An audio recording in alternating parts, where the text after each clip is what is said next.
राधे राधे। जय श्री कृष्णा।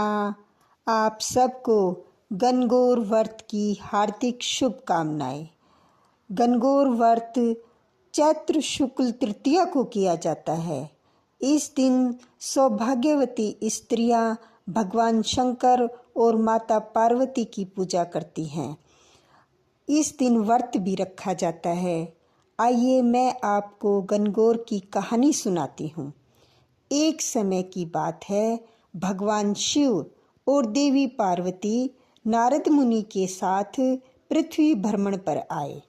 उस दिन संयोग से चैत्र मास की शुक्ल पक्ष की तृतीया तिथि थी।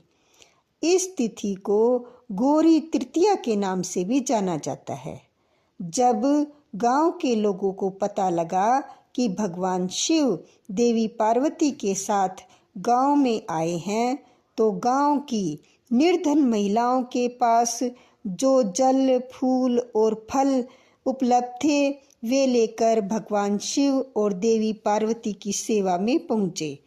देवी पार्वती और भगवान शंकर उन निर्धन महिलाओं की सेवा और भक्ति भाव से आनंदित हुए। देवी पार्वती ने उस समय अपने हाथों में जल लेकर उन निर्धन महिलाओं पर सुहाग रस छिड़क दिया। देवी पार्वती ने उन निर्धन महिलाओं से कहा कि तुम सभी का सुहाग अटल रहेगा। उन निर्धन महिलाओं के जाने के बाद उस गांव की धनी महिलाओं की टोली हाथों में अनेक प्रकार के पकवान सजाकर शिव पार्वती जी की सेवा में आई। देवी पार्वती की ओर देखकर भगवान शिव ने कहा कि तुमने जो सारा सुहाग रस निर्धन महिलाओं में बांट दिया है, अब इन्हें क्या दोगी? देवी पार्वती ने तब भगवान शंकर की ओर देखकर कहा कि उन निर्धन महिलाओं को मैंने ऊपरी सुहाग रस दिया है। इन धनी महिलाओं को मैं अपने समान सौभाग्य का आशीर्वाद दूंगी।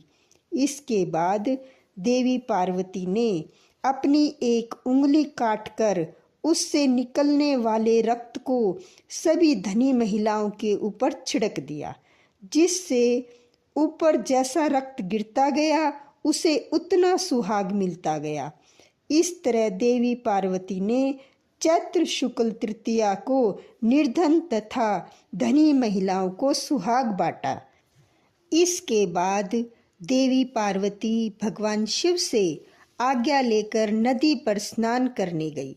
स्नान के बाद देवी पार्वती ने बालू के ढेर से एक शिवलिंग तैयार किया और उसकी पूजा की। पूजा के बाद देवी पार्वती ने शिवलिंग की प्रदक्षिणा की। इसी समय उस शिवलिंग से शिवजी प्रकट हुए और देवी पार्वती से कहा कि आज के दिन यानी चैत्र शुक्ल तृतीया के दिन जो भी सुहागन महिलाएं शिव और गौरी पूजा करेंगी, उसे अटल सुहाग प्राप्त होगा। इधर शिवजी की पूजा करते हुए देवी पार्वती को काफ़ी समय हो गया, तो वह लौटकर वहां आई जहां पर शिवजी विराजमान थे। देवी पार्वती ने भगवान भोलेनाथ से पूछा कि काफ़ी समय लग गया आने में। देवी पार्वती ने इस पर यह कह दिया कि उन्हें नदी के तट पर भाई और भावज मिल गए थे।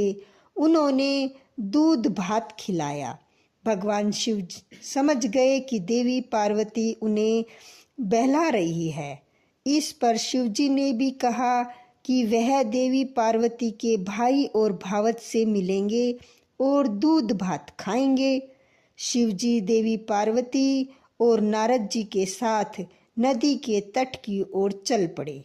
देवी पार्वती ने मन ही मन भगवान भोलेनाथ से प्रार्थना की कि हे शिव शंकर, मेरी बात का लाज रखना। जब भगवान शिव नदी के तट पर पहुँचे तो वहाँ उन्हें एक महल दिखा। उसमें देवी पार्वती के भाई और भावज थे। कुछ समय तक शिव और पार्वती उस भवन में रहे। फिर देवी पार्वती ने भगवान शिव से कैलाश चलने की जिद की, लेकिन शिव जी जाना नहीं चाह रहे थे, तो देवी पार्वती अकेले ही वहां से विदा हो गई। इस पर भगवान शिव को भी देवी पार्वती के साथ जाना पड़ा। अचानक से भगवान शिव ने कहा कि उनकी तो माला वहीं भवन में रह गई।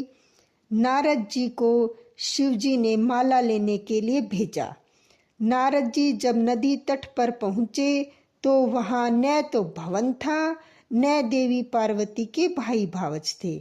उन्हें एक पेड़ पर भगवान शिव का माला लटकी दिखाई दी। नारद जी माला लेकर शिव जी के पास गए और माला देकर बोले, प्रभु यह कैसी माया है?